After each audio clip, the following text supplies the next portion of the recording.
Désolée d'être en retard, j'ai dû aller faire caca. La cavalerie est arrivée. Bisous mon chou. Salut Combini, c'est Dorothée Pousseau, je suis comédienne spécialisée dans le doublage et vous me connaissez certainement pour être la voix de Margot Robbie, Vanellope dans Les Mondes de Ralph, Didi dans Dexter ou Diana Lombard dans Martin Mystère. Mon premier film, c'était un remake du Grand Chemin qui s'appelle Paradise. Les Américains avaient acheté le droit de ce film culte français et ils avaient retourné le film et nous on l'avait doublé. Voilà, la boucle est bouclée. Et c'était mon premier doublage et j'étais avec Alexis Thomasian qui doublait Elijah Wood, enfant, et moi je faisais Thora Birch. Voilà, et on était tous les deux et on s'est bien marré parce qu'on était en plus à l'école des enfants du spectacle ensemble, tous les deux dans la même classe et c'était un de mes meilleurs copains. Donc voilà, se retrouver ensemble pour débuter en doublage, comme ça, au micro, c'était bien cool. Ça va, pousse-toi, je veux qu'on divorce. T'es malade? Lâche-moi. Mais on vient de faire l'amour, non mais t'es folle ou quoi? Arrête, je ne t'aime plus, Jordan. Ma rencontre artistique, parce que physique, elle ne s'est pas encore faite, c'était le Loup de Wall Street. Il y a 11 ans exactement. La directrice artistique Danielle Perret, que j'aime beaucoup, avec qui j'ai fait beaucoup de films, m'appelle, me dit, écoute Dodo, voilà...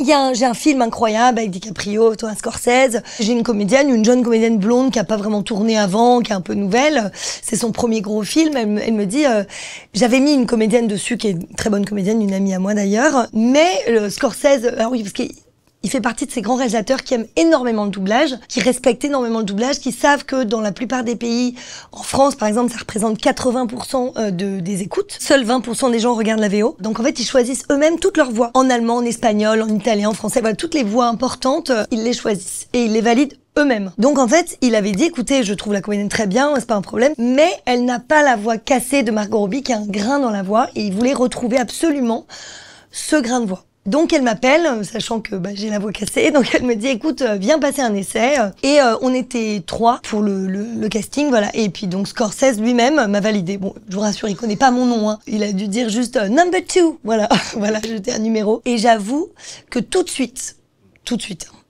j'étais d'ailleurs avec Damien Viteka qui double DiCaprio. Tous les deux, on s'est dit bon, à mon avis, c'est pas son dernier film parce qu'en fait, non seulement elle est sublime, évidemment, mais ça ne suffit pas à Hollywood. Elle avait, je trouve, ce truc, en plus cette niaque, en plus d'avoir du talent, on sent que c'est une battante. Voilà, on se doutait qu'elle allait partir sur une longue et belle carrière. C'est ici que tout a commencé, Poussin. Tu peux crever, enfoiré. Harley Quinn, c'est l'exutoire. Je rentre le soir d'une zénitude parce que j'ai insulté tout le monde toute la journée. Et je vous jure qu'après, on est hyper bien, quoi. C'est une thérapie incroyable. Sur Birds of Prey, où elle a beaucoup de ruptures de jeu. Là, j'ai vraiment appris à décortiquer son jeu, décortiquer ses ruptures, son travail. Les films qu'ont suivi ce film-là, j'en étais déjà à peu près à 5-6 films avec elle à ce moment-là. J'arrivais presque à anticiper ce qu'elle allait jouer. Maintenant, je la cerne, en fait. Et du coup, je prends encore plus de plaisir à travailler sur ces films parce que du coup, je m'amuse encore plus en termes de jeu. Voilà, ça me libère. Mais qu'est-ce que tu fais là? Je viens avec toi. Est-ce que tu as pris tes rollers? J'ai adoré parce que mes 2 petites filles, Mila et Romy, sont fans des Barbie. Donc j'étais très contente en fait de participer à cette œuvre par rapport à mes filles. Et en fait, je m'attendais surtout pas à ça. J'ai surtout eu une très belle surprise parce que quand on est arrivé en studio, j'étais dirigée par Barbara Tissier, qui est pour moi une des plus grandes directrices artistiques de tout le métier. Et en fait, elle comme moi, on s'attendait à ce que ce soit sympa. On s'est dit bon vu le casting, la prod et tout, ce qu'on voyait des bandes annonces, à mon avis ça va être sympa. Mais je ne pensais pas du tout en fait à quelque chose d'aussi intelligent et aussi beaucoup plus profond que ça en a l'air à la deuxième lecture. Et j'avoue que ce Ken ridicule, c'est quand même pour moi le summum de l'humour. Je trouvais ça grandiose, quoi. Nous avons tous une mission. Toi, tu fais le bonheur de Riley, Tristesse la rend triste, Peur la protège de tous les dangers qu'on voit venir, et mon travail, c'est de la protéger de tous les dangers qu'elle ne voit pas venir. Anxiété, je trouve que c'est un rôle vraiment intéressant. Alors au début, je me suis dit, tiens, pourquoi moi?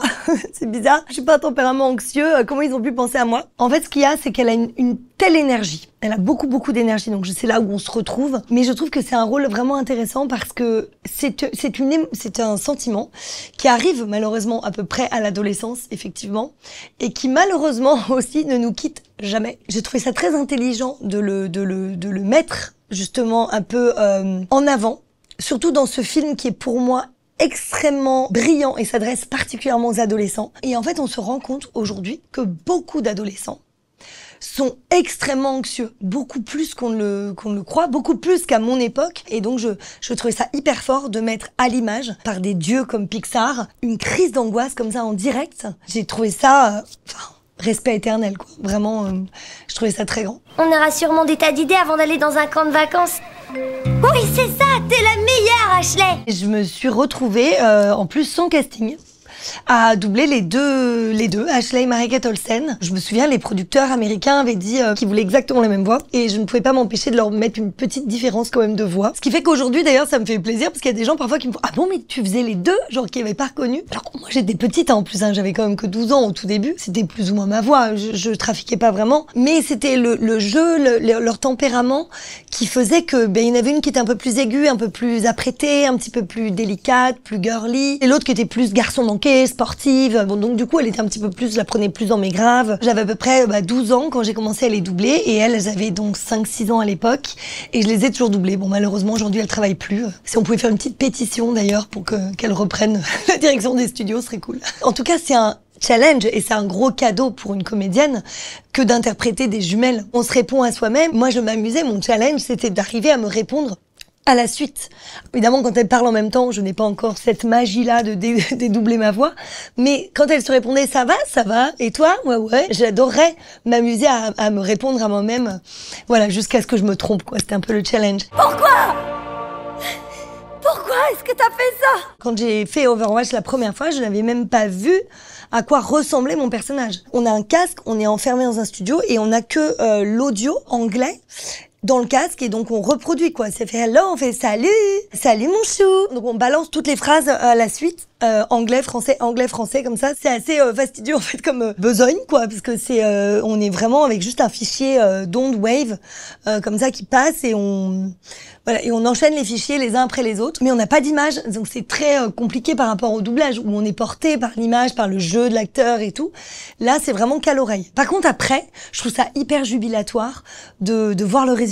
Et d'un coup, tout prend son sens parce qu'on balance des phrases comme ça, on comprend rien à ce qu'on dit.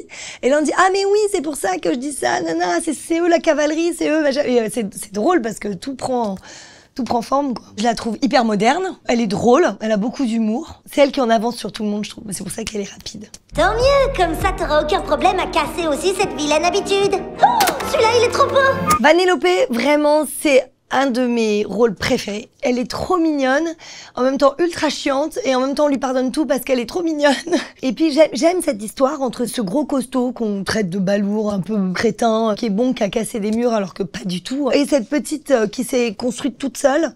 Cette relation d'amitié, ça changeait d'un Disney où c'est quand même tout le temps une histoire d'amour, on sait déjà qu'ils vont tomber amoureux dès la première minute, etc. Là, en fait, cette histoire d'amitié surtout dans l'univers du jeu vidéo, moi j'ai eu un coup de cœur particulier pour le 2 que je trouve exceptionnel et voilà que j'ai trouvé vraiment, vraiment drôle. Et cette petite fille, en fait, elle essaie juste d'être heureuse et de vivre de sa passion et elle est enfermée dans ce jeu, quoi. Et c'est comment sortir de ça pour vivre ses rêves, quoi. Je la trouve vraiment très mignonne. Continuer à doubler des enfants nous fait rester nous-mêmes un peu un enfant parce qu'en fait toute la journée on essaie de se remettre dans cet état, de se rappeler comment on était, de toutes ces émotions toujours au quintuple, etc. Et du coup ça nous permet de rester un enfant et c'est aussi parce qu'on est encore un peu des enfants qu'on nous confie ces rôles-là. Super, ce groupe a l'air trop bien, Mimi. Didier, j'avais 18 ans. Ça représente un peu pour moi l'émancipation. J'ai pris mon appart, mon chien, venais d'avoir mon permis, j'avais une petite voiture et puis j'allais en studio et tout, j'avais ma vie d'adulte. Et du coup, c'était vraiment à la même période, en gros, que Dexter. Et Dexter, je me suis retrouvée là-dessus, sur un rôle complètement barré de cette sœur qui emmerde son frère toute la journée. En plus d'être emmerdeuse, elle est bête, quoi. Enfin, elle est vraiment bête, elle fait que des bêtises et tout. Et lui qui est si intelligent, justement, le pendant et vraiment la relation entre les deux est magique. Le secret, c'est d'avoir des personnages aussi intenses, enfin aussi campés, qui fait cette super sauce, quoi. Ça faisait Dexter, qu'est-ce que ça fait si j'appuie sur ce bouton? Voilà, à peu près, quoi, un peu plus aigu. Et après, j'ai enchaîné sur Martin Mystère. Martin, il faut que je te parle tout de suite, ça ne peut pas attendre, c'est important. Qui ont été deux belles aventures professionnelles et de vie. Je me suis retrouvée sur 2-3 séries Disney, hyper drôles, qui étaient vraiment axées sur la comédie, les ruptures comiques, etc. Et où je crois que j'ai un peu fait mes preuves en tant que comédienne auprès de Disney, comme les Weekenders, une série pas très connue, mais qui était vachement bien, ou Dave le Barbare. C'est génial, cette série exceptionnelle avec Emmanuel Garijo. Ce qui fait que après je me suis retrouvée sur Le Roi Lion 2, Les Indestructibles, et après le cinéma Disney s'est présenté un peu plus à moi. Et puis c'est eux les premiers, Disney c'est un peu une grande histoire, c'est les premiers à m'avoir confié une direction artistique.